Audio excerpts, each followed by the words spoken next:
Vamos a la palabra de nuestro Señor en la mañana de hoy. Para ello les pido por favor que abran sus Biblias en el libro, en la carta del apóstol Pablo a los Filipenses capítulo número 3, versículo número 1, Filipenses 3:1. Por lo demás, hermanos, gozaos en el Señor. Por lo demás, hermanos, gozaos en el Señor. ¿Qué es esto? ¿Un ruego? ¿Una orden? Bueno, ambas. La manera como el Señor nos habla por medio de su Santo Espíritu, quien a su vez inspiró al apóstol Pablo. Gozaos en el Señor. El título que nosotros tenemos para esta mañana es El gozo y los falsos maestros. El gozo y los falsos maestros. Yo les pido que ustedes, queridos amigos y hermanos, sean conscientes que cuando desde este púlpito hablamos en contra de los falsos maestros, no es porque les tengamos rabia en la carne, no es porque nos duela lo que le hacen a personas y a algunos de los hijos del Señor, sino porque hay que hablar de eso. Es totalmente inconcebible que viviendo en el año 2017, casi 2000 años o más o menos 1940 años después de que fueron escritas estas palabras, al mundo cristiano le dé miedo hablar de los falsos maestros, de los falsos profetas, de quienes trasquilan a las ovejas del Señor. Es totalmente inconcebible.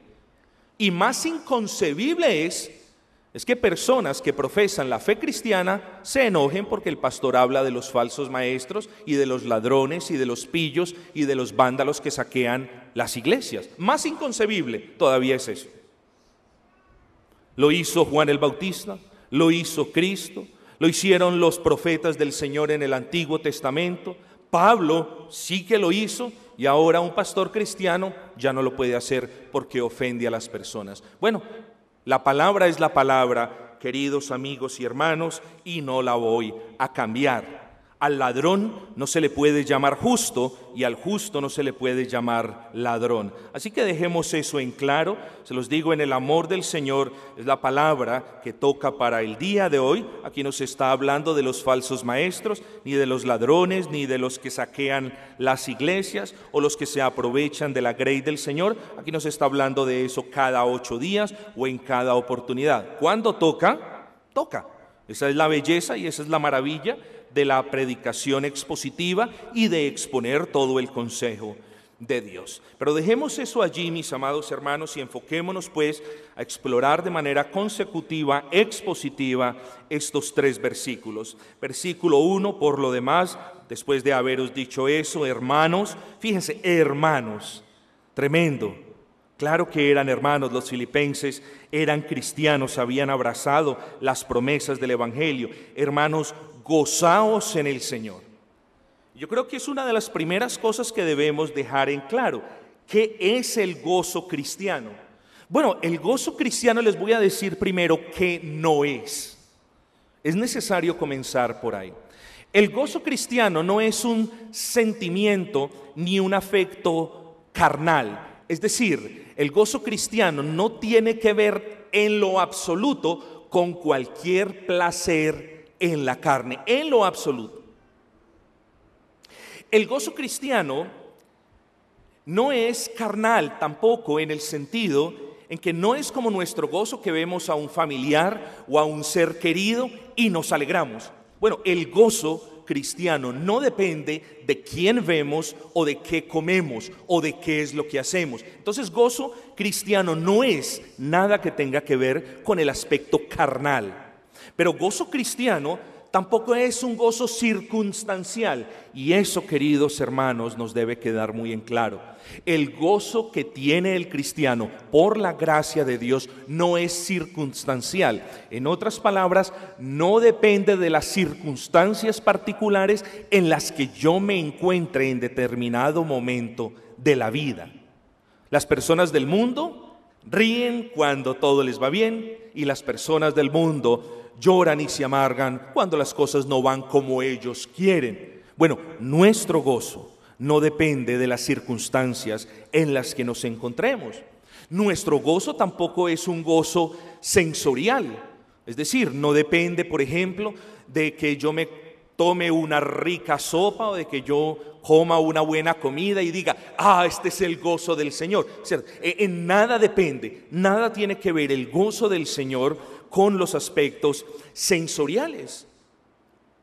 Tampoco el gozo puede ser producido o comprado por ninguna de las cosas en el mundo. No vas a encontrar gozo en el mundo. Definimos mundo y les recomiendo, no me estoy haciendo publicidad, pero les recomiendo que escuchen las predicaciones de las conferencias en México en abril, donde definimos mundo, mundanalidad en grandes rasgos. Pero el gozo cristiano no es algo que pueda ser comprado en el mundo o adquirido en el mundo. ¿Por qué? Bueno, porque mundo es todo lo que se levanta en oposición a Dios, a su palabra y a su iglesia. Entonces no hay gozo, no puede haber gozo en lo que se opone al Señor. Amados, ¿qué es gozo entonces?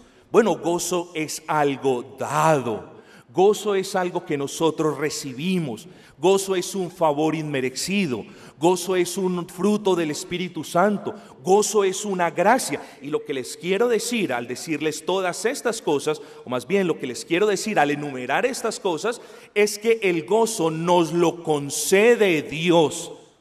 No lo compramos, no lo adquirimos, el gozo nos lo concede Dios. Y es el resultado de esa relación íntima que el creyente tiene en Cristo. Y aquí, hermanos queridos, es donde debemos llegar a la conclusión lógica de que todo creyente fiel, de que todo creyente que esté cercano a Cristo, de que todo creyente que esté consciente y que disfrute esa relación que él tiene en Cristo, es una persona que por naturaleza, por consecuencia lógica, es una persona llena de gozo. Mis amados hermanos, es teológicamente imposible que nosotros, estando en Cristo, que seamos los beneficiarios de todas las bendiciones que Dios nos prometió desde antes de la creación del universo, ahora nosotros estemos viviendo en esta parte de la historia y vivir totalmente de una manera miserable. No, mis amados hermanos, los creyentes son receptores de todas las bendiciones celestiales. ¿En quién? En Cristo. Por lo tanto, el gozo es el resultado de nuestra conciencia y nuestra comprensión que estamos en Cristo, que somos receptores de todas las bendiciones posibles que Dios nos pudo dar porque estamos en Cristo. Por eso nosotros tenemos gozo. Gozo también puede ser definido como un estado profundo y sincero de contentamiento. Señor, tengo poca panela. Yo no les estoy diciendo que sea difícil, mis amados, en especial cuando tenemos poca panela y poco arroz y hay hijos de por medio. Nadie está diciendo que sea fácil.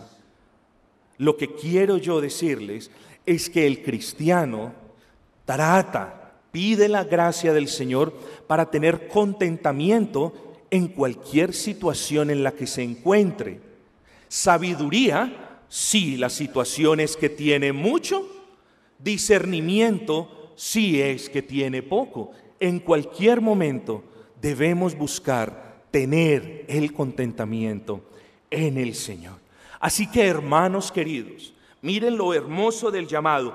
Después de haberles dicho estas cosas, hermanos, miren el amor, hermanos, gozaos en el Señor. Esto no quiere decir que no podamos disfrutar de ciertas bendiciones que el Señor nos da. Esto no puede decir que no podamos disfrutar quizás de un televisor que compremos porque el nuestro se averió.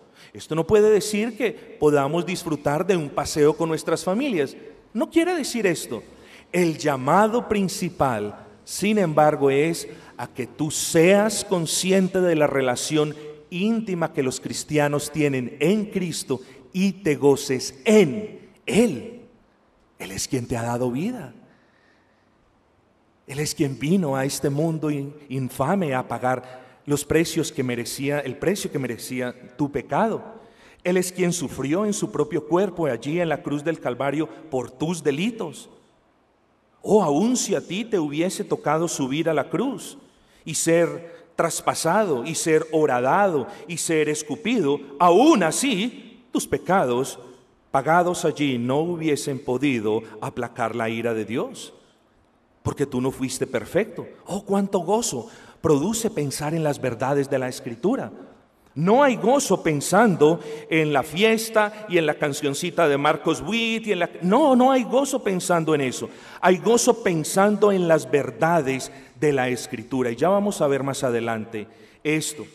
Así que el llamado del apóstol es: hermanos, gozaos en el Señor, gozaos en Cristo, porque estamos en Cristo. Y miren, ¿cómo no nos vamos a gozar por esto? Dice el apóstol. Estamos en Cristo y ninguna condenación hay para los que están en Cristo, para los que no andan conforme a la carne, sino conforme al Espíritu. Hombre, claro que nos tenemos y nos debemos gozar. No hay condenación alguna para quienes estamos, como les decía ahora, en Cristo. No hay condenación. ¿Acaso la verdad esta no produce gozo en ti? Oh Señor, no voy a ser condenado en el día del juicio. Ya he sido perdonado cuando me acerqué a ti en arrepentimiento y en fe. Ya he sido perdonado. Como estoy en ti, no seré condenado. Amados, si eso no produce gozo en nuestras vidas, ¿acaso no entendemos que nuestro futuro por toda la eternidad será al lado de nuestro bendito Señor y Salvador? Oh, claro que hay gozo.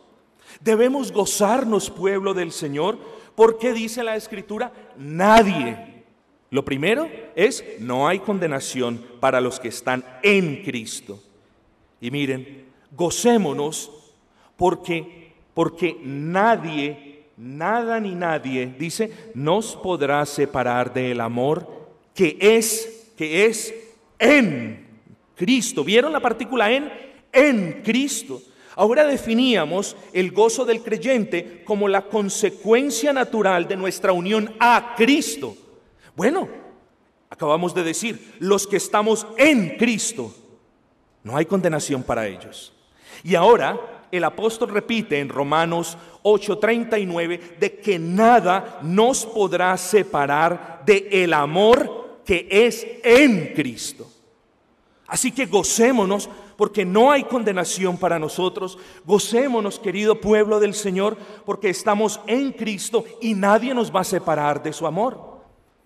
Pero ahora estábamos orando por quienes son perseguidos.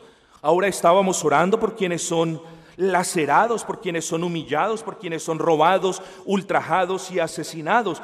Bueno, también allí nos debemos gozar. Y no nos podemos olvidar de las hermosas palabras: gocémonos y alegrémonos, porque cuando eso suceda, es decir, cuando nos vituperen y digan toda clase de mal contra nosotros mintiendo, dice el Señor: gozaos y alegraos. ¿Por qué? Porque grande es vuestro galardón en los cielos. Entonces el punto, queridos hermanos, es: gocémonos en la tierra, gocémonos sin importar la circunstancia, gocémonos porque no hay condenación sobre nosotros como pueblo de Dios, gocémonos porque nada, ni los ángeles, ni los principados, ni lo porvenir, ni lo presente, ni lo profundo, ni lo alto, ni ninguna cosa creada nos va a separar del amor de Cristo. Gocémonos por eso.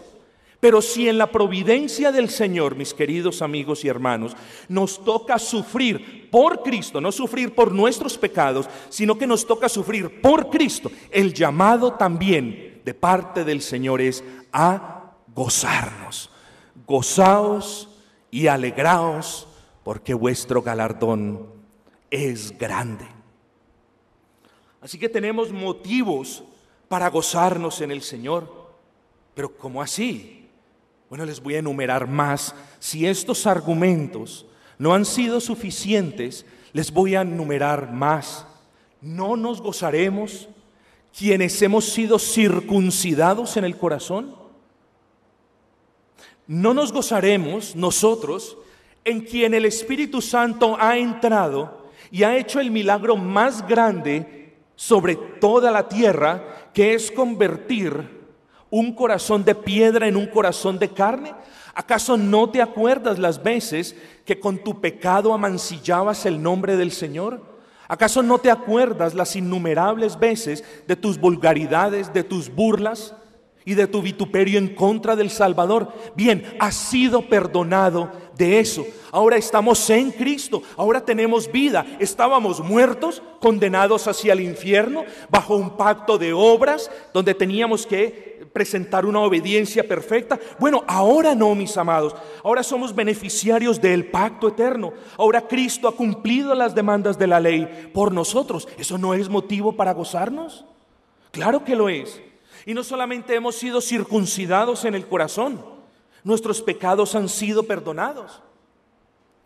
Hemos sido adoptados en la familia de Dios.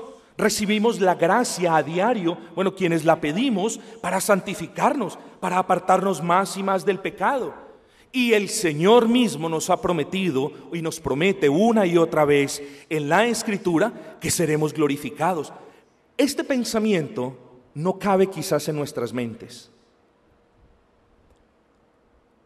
Que un día nosotros estemos alabando al Señor sin desear lo malo, sin pensar lo malo, sin tener sed, sin tener hambre, sin sentir dolor, sin enfermedad alguna. Sé que eso ninguno de nosotros casi lo puede comprender, porque esa promesa es grandísima. Bueno, gocémonos en esa promesa, que es la culminación, el clímax de la redención, la consumación del reino, cuando nosotros seremos despojados de este cuerpo de muerte y seremos reconstituidos para alabar a Dios para siempre. Gocémonos en eso, allí encontramos gozo. Amados, pero ahora decía, nuestro gozo no es circunstancial, y cada uno de ustedes es llamado a gozarse donde quiera que esté, no solamente en el lugar donde nos congregamos. Claro, gloria al Señor. Aquí demostramos nuestro gozo de manera pública porque estamos adorando, exaltando a nuestro Rey. Pero sería una gran hipocresía que demostrásemos cierto tipo de gozo aquí y que nos fuésemos para la casa y fuésemos unas personas amargadas. No, en la casa debes mostrar el gozo del Señor. ¿Y en el trabajo qué? ¿Andas frustrado a toda hora? ¿Andas haciendo mala cara? ¿Estás desagradecido? ¿O eres desagradecido más bien con el trabajo? Bueno, somos llamados a demostrar o a estar o a tener gozo en el Señor donde quiera que estemos, mis amados hermanos. Hay un dicho que dice: el oro destella tanto cuando la lima lo raspa que cuando es exhibido. Así que cuando alguno de nosotros esté pasando por una difícil circunstancia o por una prueba, recordemos que debemos gozarnos en el Señor y que esa prueba que Dios ha permitido en tu vida es para hacerte un mejor hijo, es para enseñarte una lección, es para moldearte más y más a la imagen de Cristo. No refunfuñemos, mis amados hermanos. Es natural que querramos buscar la salida de la dificultad, pero antes de que nos empecinemos en buscar la salida a una prueba o a una dificultad, detengámonos por un momento y hagámonos la pregunta: Señor, ¿por qué permites esto? Ahora, al momento de preguntarle: Señor, ¿por qué permites eso?, no lo hagamos a manera de reclamo. Hagámoslo porque queremos aprender de lo que estamos viviendo, mis amados hermanos.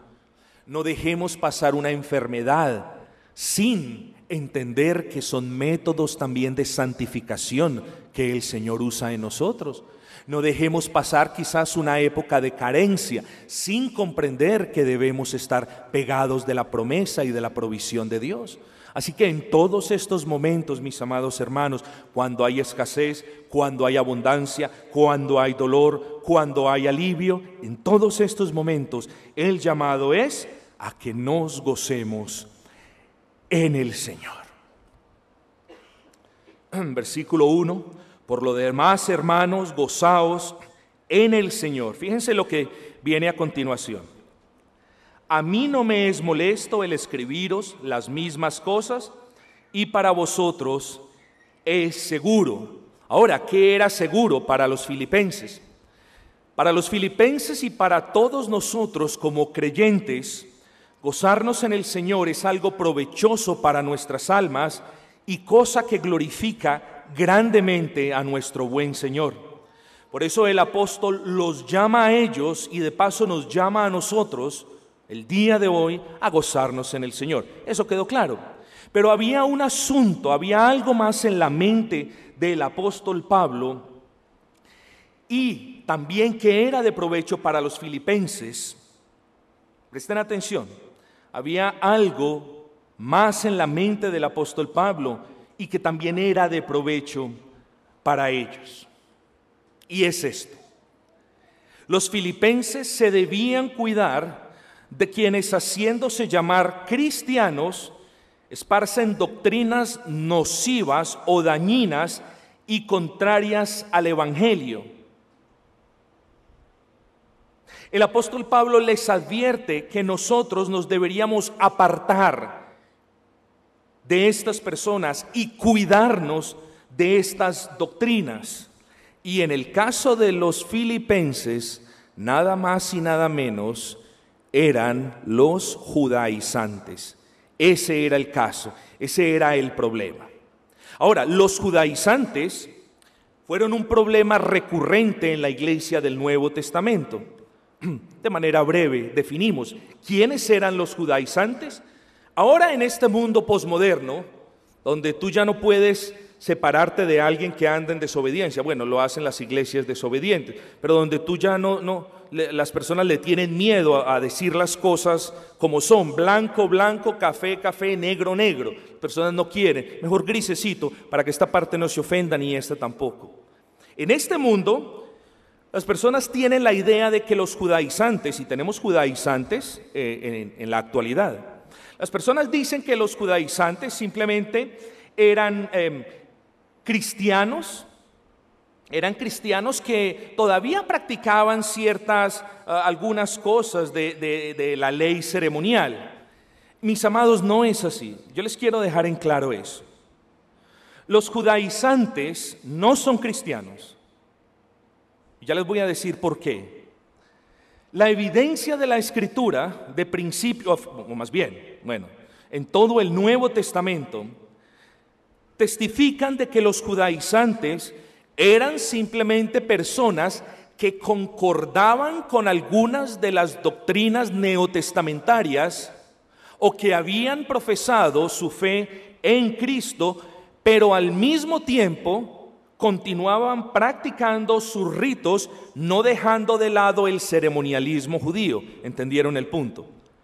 La evidencia del Nuevo Testamento se refiere a los judaizantes como personas que habían hecho una mera profesión de fe externa, pero que aún le decían a los cristianos: se tiene que circuncidar, pero que aún le enseñaban a los cristianos a guardar la ley ceremonial. Su doctrina, comprimida quizás en una cápsula, era un poquito: oye, toma la gracia, pero continúa con las obras.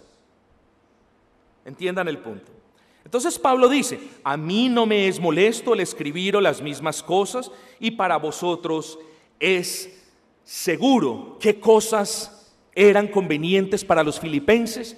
Bueno, mis amados hermanos, que el gozo en el creyente puede verse profundamente afectado por quienes traen, introducen, infiltran doctrinas diferentes a las de la Escritura en la iglesia. O puesto en otras palabras, el gozo de una congregación se ve afectado cuando doctrinas diferentes al Evangelio, que es por gracia y nada más que por gracia, entran a la iglesia. Por eso era tan importante para el apóstol Pablo, presten atención, que el apóstol Pablo les dice en el versículo número 2: guardaos de los perros.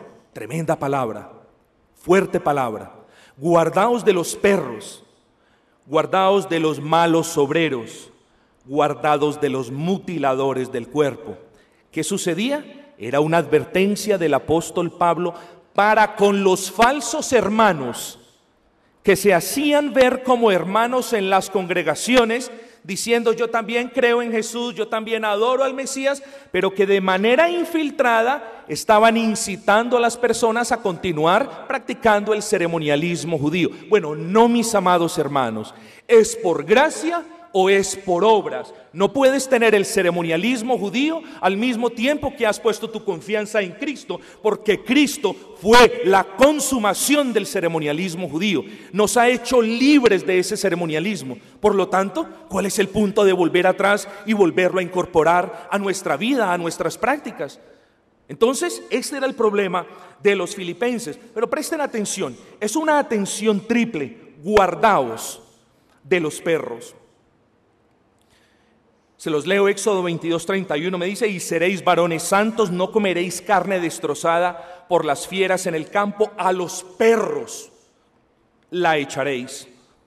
La expresión perros aquí era aquel animal que comía desperdicios, era como una especie de hiena carroñera.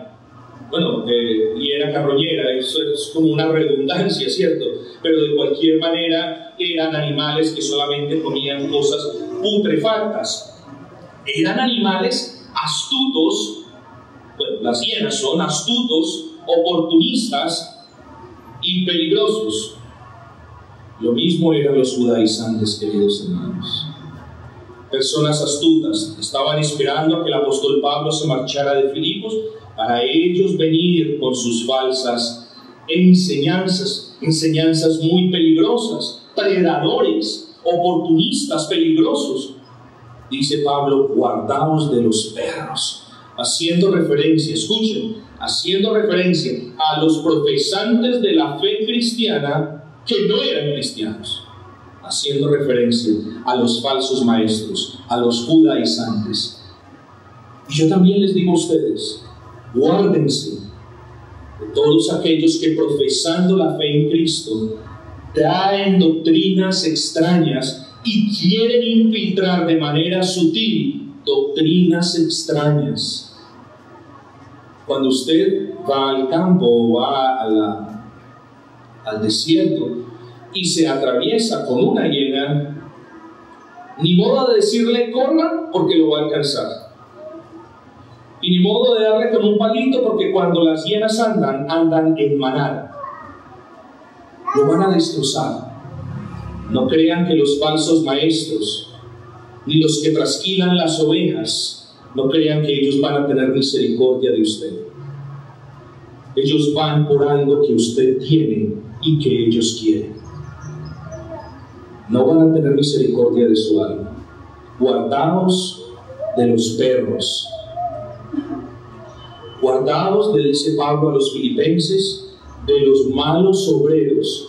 Ay, pastores, que quizás ellos, los hermanos, trabajaban mucho, pero quizás no eran tan buenos. No, la expresión malos obreros debe ser examinada con cuidado. La palabra obreros denota personas que estaban muy ocupadas. Es más, denota personas tan ocupadas, tan sacrificadas y tan afanadas por alcanzar su objetivo, que dejaban ellos mismos lo que tenían que hacer. Oh, sí, qué bien. Lo que pasa es que Pablo les dice malos obreros, y la expresión entonces se refiere a aquellos falsos maestros que están tan ocupados, tan concentrados, y que se sacrifican y se afanan tanto por infiltrar sus falsas doctrinas en la iglesia, que Pablo se refiere a ellos, maestros inútiles que no sirven para nada. Palabras fuertes, fuertísimas.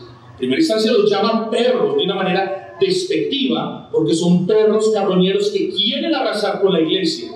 Y en segundo punto le dice: guardados de aquellos que parecen muy laboriosos entre vosotros, pero que no están haciendo nada de provecho para la iglesia, haciendo referencia a aquellos que estaban infiltrando sus malas doctrinas. Tercera instancia dice: guardados de los mutiladores del cuerpo.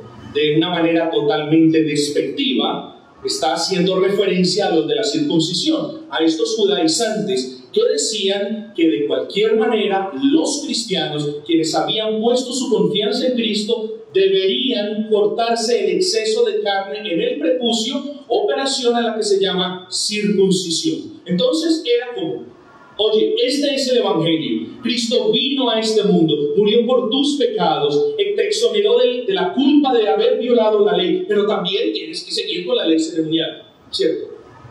Guardados de aquellos, nombre despectivo, guardados de aquellos quienes creían que para ser propiedad de Dios el hombre se tenía que hacer un corte en su piel. Guardaos de ellos. La salvación, queridos hermanos, es por gracia y no por obras. La salvación es producto de lo que el Espíritu Santo de Dios hace en tu corazón por gracia y no de lo que hace en tus manos. La salvación es de Dios, no del hombre. Para pertenecer a la familia de Dios, debes ser adoptado en ella, y no perteneces a la familia de Dios porque te hagas un corte en tu piel. Eso era lo que Pablo les quería decir a los filipenses. Y dice: guardados, no se expongan a sus enseñanzas, protéjanse. Si aquí hay un peligro, yo trato de alejarme de ese peligro. Si aquí hay algo que le va a hacer daño a mi cuerpo, yo me voy. ¿Cuánto más para tu alma cuando el Señor te ha dicho: gozaos en Cristo? Ah, pastor, yo me gozo en Cristo y no me da miedo de ninguna de estas cosas. Bueno, no puedes obedecer de esa manera. ¿Y por qué no puedes obedecer de esa manera? Porque la orden es: gozaos en Cristo y guardaos, protegeos de los falsos maestros. Al mismo tiempo que cuidas tu gozo, guárdate de los falsos maestros. ¿Guardamos de quién? Ya lo dijimos, de los judaizantes.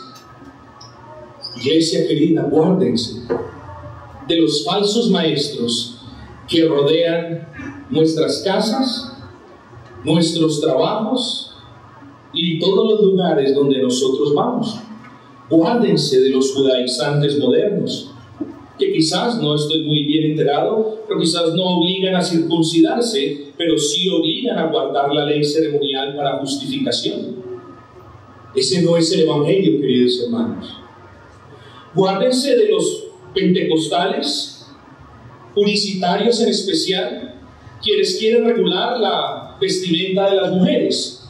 Porque si la falda no está más abajo del tobillo, entonces la mujer es una desobediente y pierde su salvación si no la estira otros 5 centímetros. Ciertamente abogamos por una vestimenta decente, por decencia, por cordura, por humildad, por sencillez. Pero tengamos cuidado de estos que miden la salvación por cuál larga está su falda. Guardémonos de los falsos testigos de Jehová con su falso evangelismo, que quienes no participen, dicen ellos, en el evangelismo puerta a puerta, no pueden ser salvos. Guardémonos de muchos de los carismáticos, en contra de, o con su enseñanza herética y su falso evangelio de la prosperidad en muchos de ellos. Guardémonos de sus falsas enseñanzas y de la blasfemia de ellos en contra del Espíritu Santo, y lo repetiré toda mi vida. John MacArthur dice: en los tiempos de nuestro Señor, la blasfemia contra el Espíritu Santo era atribuirle las obras de Satanás a Dios.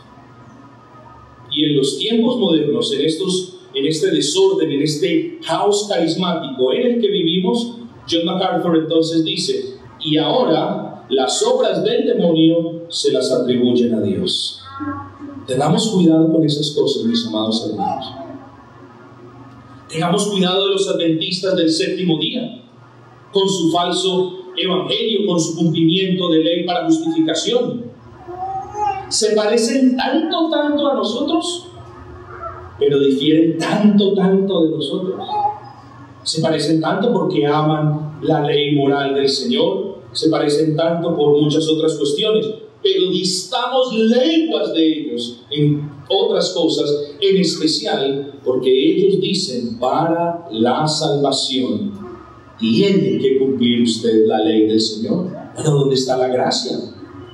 Tengamos cuidado, pues, de los testigos de Jehová, de los excesos carismáticos, de los pentecostales unicitarios, de quienes miden la salvación por las obras y no por la gracia. Tengamos cuidado, en el contexto más cercano a la Reforma, de los amigos de la teología del Nuevo Pacto, quienes exaltan tanto, quienes glorifican tanto la justificación por fe, que eliminan, erradican por completo del ordo salutis la santificación. Oh, eso es terrible. Terrible lo que está pasando. Si pues, queridos hermanos, no sobra recordarles, por el contrario, es necesario recordarle a la iglesia el llamado que tenemos para gozarnos, pero también la responsabilidad que tenemos de cuidar y proteger ese gozo, impidiendo la entrada de falsas enseñanzas, de falsas doctrinas. Mira lo que dice el apóstol Pablo en el versículo 13. Porque nosotros somos la circuncisión, nosotros somos la verdadera iglesia del Señor, los miembros del nuevo pacto. Fíjense, nosotros somos la circuncisión, los que en espíritu servimos a Dios y nos gloriamos en Cristo, los que no tenemos confianza en la carne. Hay tres cosas que quiero que exploremos antes de terminar. Son cosas profundas. Primero, porque nosotros, dice Pablo, somos la circuncisión, habiendo ya criticado o habiéndose referido a los judaizantes, a quienes insistían en la circuncisión como marca en la piel, Pablo dice, ahora nosotros somos la circuncisión. Se estará contradiciendo. ¿O era quizás porque Pablo había sido circuncidado? No. La carta era referida a creyentes en la iglesia de Filipos y Pablo claramente se estaba refiriendo a la circuncisión del corazón, es decir, a la obra de Dios en el corazón de la persona, a la remoción del cuerpo carnal del corazón de la persona. Esa, queridos amigos y hermanos, es la verdadera circuncisión. Romanos 2:28 me dice, pues no es judío el que es exteriormente, oigan, ni es circuncisión la que se hace en la carne, sino la del corazón. Pablo se estaba refiriendo a la regeneración, también conocida como la circuncisión del corazón. Ahora, Pablo no fue el único que habló de la circuncisión del corazón. En el Antiguo Testamento podemos ver que Moisés le dijo al pueblo, y circuncidará Jehová Dios tu corazón. ¿Ven? ¿Quién es el que circuncida el corazón? Oh, solamente Dios lo puede hacer, por medio de su Santo Espíritu.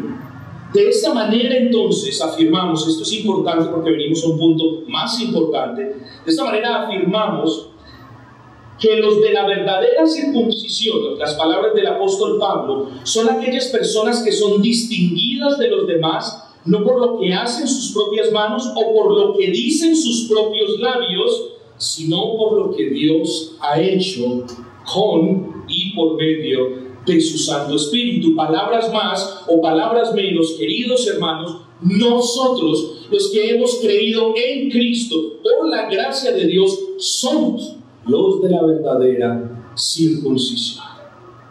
Está refiriendo a los creyentes. Pablo está diciendo, porque nosotros somos en quienes Dios ha obrado. Esa es la primera parte del versículo 3. Segunda parte, fíjense, los que en espíritu servimos a Dios. Cuidado con esta, que esta es buena. Los que en espíritu adoramos a Dios. ¿Quién es Dios, queridos hermanos? Dios es espíritu. ¿Qué demanda Dios? Que los que adoran a Dios lo hagan en espíritu y en verdad. ¿Qué significa adorar a Dios en espíritu? Significa adorarlo sin ninguna carnalidad. ¿Qué significa adorar a Dios en verdad? Significa adorarlo conforme los reglamentos que Dios ha dado en la Escritura para tal propósito. Por lo tanto, cuando el apóstol Pablo está diciendo nosotros somos los de la circuncisión, es decir, nosotros somos creyentes, ven el punto, espero que lo correlacionen. Nosotros somos los de la circuncisión, nosotros somos aquellos en quienes Dios ha obrado de tal manera que ha removido, ha quitado la carnalidad, el cuerpo de carne de nosotros. ¿Entendido? Y luego sigue con la segunda premisa. Y en virtud de que ahora nosotros no somos carnales, en virtud de eso, como consecuencia de eso, dice Pablo, nosotros adoramos a Dios, ya no en la carne, sino en el Espíritu. ¿Por qué los cristianos que se dicen espirituales, que dicen estar andando en el Espíritu, por qué el cristiano, o al menos los que dicen ser cristianos, por qué ellos insisten en adorar a Dios de otras maneras? ¿Por qué? Porque hacerlo sería ir en contra de la naturaleza regenerada que Dios nos ha dado, por lo que les acabé de explicar. ¿Por qué? Porque hay carnalidad en ellos, aunque ellos no lo acepten. ¿Por qué el cristiano, quien por la gracia del Señor ha sido circuncidado, la carnalidad fue removida por el poder y con el poder de Dios? ¿Por qué el cristiano quiere adorar con danzas? ¿Por qué? ¿Por qué el cristiano quiere bailar en las iglesias? ¿Por qué? La única respuesta es la siguiente, y está más trillada y es más mala que cualquier otra cosa. La única respuesta es porque David remolineaba y danzaba delante del arca del Señor. La única respuesta. ¿Qué sucedió? No estaban en el templo, queridos amigos. David no estaba en el templo y David no estaba adorando al Señor en uno de sus servicios públicos. David venía de acompañar el arca que estaba en otra parte y venía a la luz del día en el aire danzando. ¿Era prohibido danzar? No, porque no estaba en el templo adorando a Dios. Así que no busquemos justificantes en la Escritura. Y cuando alguien le salga por el mismo cuento, es que David remolineaba para el Señor, dígale, pero es que no estaba en el templo. Venían todos los judíos en celebración, había algarabía, había gran alegría, porque habían recuperado el arca, pero no era un servicio público de adoración a Dios. No se nos olvide. Porque las personas quieren adorar con baterías y guitarras y bajos y contrabajos y cualquier cantidad de cosas. ¿Acaso no nos hemos dado cuenta, queridos hermanos, que desde la institución de los elementos permitidos en el templo, no hemos leído bien que solamente fueron permitidos cuatro elementos en el templo en la adoración a Dios? Y quienes de ustedes sean estudiosos de la palabra, se van a dar cuenta que desde que fueron permitidos 4 instrumentos en la adoración a Dios, el Nuevo Testamento termina con este número de instrumentos, 0. Con ninguno termina. Fueron decreciendo y luego hubo 3 y luego pasaron a 2 y luego terminó en 0 en el Nuevo Testamento. ¿Acaso eso no le está diciendo algo? ¿Acaso eso no le está diciendo que los instrumentos eran parte de esa manera particular de los judíos adorar al Señor? Y que ahora, en la nueva dispensación, nosotros, los que hemos sido circuncidados, los que por la gracia del Señor Él nos ha quitado la carnalidad, ahora nosotros somos seres espirituales, andamos en el Espíritu. ¿Cuál es el afán? De regresar a los designios de la carne, querido amigo. Queridos hermanos, en virtud de que la iglesia de Cristo es o son los de la verdadera circuncisión, en virtud de eso, nuestra adoración es espiritual. Nuestra adoración es sin ritos. Nuestra adoración es sin coros, porque vamos a poner un coro en esta esquina, permitiendo que todos ellos nos guíen y nos deleiten cuando cada uno de nosotros es igualmente responsable que el hermano de adorar a Dios de la manera estipulada? Porque vamos a poner un coro, porque vamos a revivir o porque vamos a comenzar a traer de la antigua dispensación las cuestiones para adornar el culto público. Bueno, no dice la Escritura. Para la adoración a Dios, en los de la verdadera circuncisión, lo único necesario es tener vida y tener un corazón regenerado, mis amados hermanos. Las cuestiones de la carne, dejémoselas al mundo. Las cuestiones espirituales, abracémoslas nosotros. Porque vamos a traer coreografías. ¿Dónde está la palabra coreografía? ¿Dónde están los adornos, las danzas y los instrumentos en la adoración neotestamentaria? En la adoración neotestamentaria no hay nada material, queridos hermanos. Y el que tiene ojos lo puede ver y lo puede corroborar. El que no, se justifica en uno o en dos pasajes del Antiguo Testamento para justificar sus prácticas. Bueno, la palabra del Señor me está diciendo salmos, himnos y cánticos espirituales. Eso me lo repite 3 veces. Queridos hermanos, los que adoramos a Dios en espíritu, derivamos nuestro gozo de la comprensión de las verdades. Me explico. Vemos una verdad o cantamos una verdad y todo nuestro ser está adorando a Dios. ¿Por qué? Porque vemos la verdad, nuestros ojos ven la verdad, nuestra mente comprende la verdad, esa verdad redarguye nuestra conciencia. Y ahora nosotros, por ejemplo, cuando leemos una línea, Señor, tú me has perdonado y me has declarado justo, cuando yo leo esa línea, comprendo de lo que el Señor me ha salvado y me lleno de gozo y exalto a mi Señor.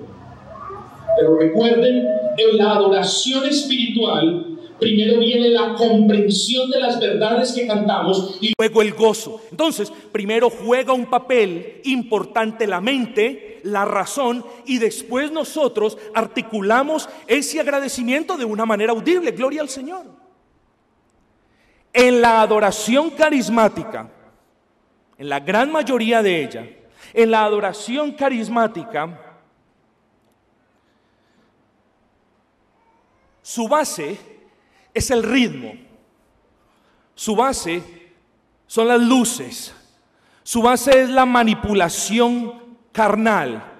Ciertos ritmos los tocan cuando quieren ver saltar a la gente y cuando antes de invitarlos a pasar al frente a que reciban a Cristo, colocan el pianito con otros ritmos. Eso se llama manipulación carnal. ¿Por qué? Porque ahí usted no está adorando al Señor. Porque ahí la música llega, penetra directamente al corazón sin pasar por su mente, por su razón. Por eso se llama carnal. Nosotros, queridos hermanos, la iglesia del Señor entiende la razón del por qué lo alaba. Los que adoramos a Dios en espíritu, usamos todo nuestro ser en la adoración. Lamentablemente, lo que dijimos, el que adora movido por la música usa solamente su cuerpo y rara vez usa su mente. Como lo dice la palabra, lo que es nacido de carne, carne es, y lo que es nacido del Espíritu, Espíritu es. No le podemos pedir a una persona carnal que adore a Dios de una manera espiritual y esté contento con eso. Queridos amigos, lastimosamente se me terminó el tiempo. Denme por favor 2 minuticos más. Tercer punto dice: guardaos de los perros, guardaos de los malos obreros, guardaos de los mutiladores del cuerpo. 3, porque nosotros somos la circuncisión, porque nosotros los que en espíritu servimos y adoramos a Dios, y porque nosotros no tenemos confianza en la carne. ¿Qué quiere decir esto? Quiere decir que nosotros no confiamos en nada de lo que hacemos, ni en nada de lo que otro ser humano haga para salvación. Quienes por la bendita gracia del Señor, no porque somos buenos, por la bendita gracia del Señor, podemos adorar a Dios de manera espiritual. No confiamos en nada de lo carnal. Fíjense ustedes, en algunas iglesias si no hay instrumento no hay adoración. ¿Cuántas veces me han hecho saber algunas personas que muchos en esta ciudad nos critican porque no adoramos a Dios? No, esos no adoran a Dios. Y entonces tú les preguntas, ¿y por qué? Bueno, porque no tienen guitarras ni baterías ni nada. Ellos no adoran a Dios, no adoran a Dios. No dice la Escritura, nosotros no confiamos en las cosas carnales ni en las cosas físicas para adorar a Dios. Nuestra confianza en la adoración yace en lo que hizo Dios por nosotros. Por esa razón le adoramos. No tenemos necesidad de una batería, ni de un bajo, ni de una guitarra para que excite nuestros sentidos y para que nosotros nos movamos. No. Solamente tenemos necesidad de recordarnos lo que el amor eterno del Señor, de cómo nos dio vida cuando estábamos muertos en nuestros delitos y pecado. Confiamos en el Padre, no en la batería, no en la danza, no en la voz del pastor llamando a las personas al frente. Confiamos en el amor eterno de Dios. Confiamos en el Hijo, quien murió por nosotros. Confiamos en su obra, que fue por medio de la cual nos redimió. Confiamos en el Espíritu Santo, que es las arras, la garantía. Dios se empeñó a sí mismo por quienes creen en Él, prometiéndoles a ellos que Él culminaría su obra. Confiamos en ese Dios trino, mis amados hermanos. Cuando nosotros los cristianos decimos que no confiamos en la carne, decimos que no confiamos en la ceremonia. Cristo fue su cumplimiento y ahora nosotros nos gloriamos en Cristo, como dice el versículo 3. Ahora nos gloriamos en Cristo.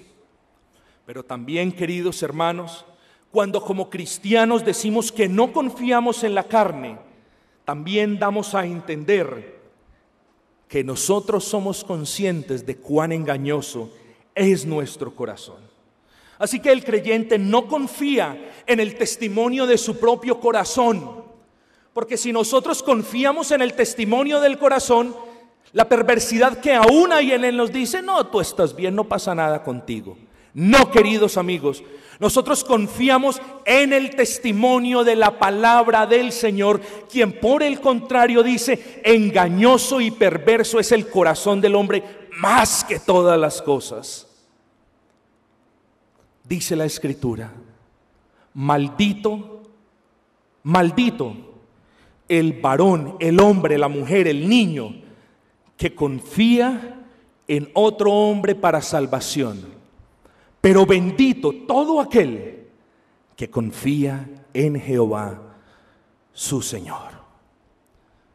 Somos, y hallemos gozo pues en esto, somos aquellos con corazones de piedra, en quienes Dios ha obrado y lo ha transformado en corazones de carne. Somos aquellos que adoramos por la gracia del Señor, habiendo sido despojados de la carnalidad, ahora lo adoramos en espíritu y en verdad. Somos aquellos que no confiamos ni en las cosas ni en las personas para salvación, sino en nuestro Señor Jesucristo. Ese es el consejo, o ese fue el consejo de Pablo para los filipenses, y es el consejo para cada uno de ustedes en la mañana de hoy.